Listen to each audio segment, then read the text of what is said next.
तेरे प्रभु एक नबीर জীবন বিধানে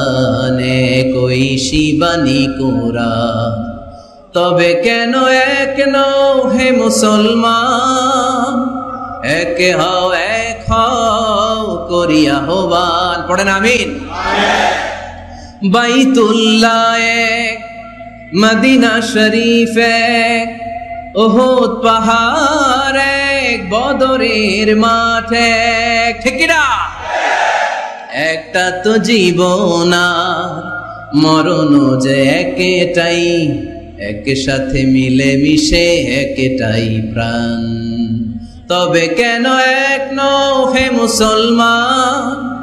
এক হও করিয়া আহ্বান পড়েন আমিন বিভেদের প্রাচীর আর দেয়ালকে ভেঙে দেওয়ার জন্য এই যুবক ছেলেগুলাই যথেষ্ট ঠিক কিনা আমার বাংলাদেশকে মাদক মুক্ত করার জন্য ইফটিজিং মুক্ত করার জন্য সুদ মুক্ত করার জন্য যৌতুক মুক্ত করার জন্য আমার কলিজার টুকরা যুবকেরাই যথেষ্ট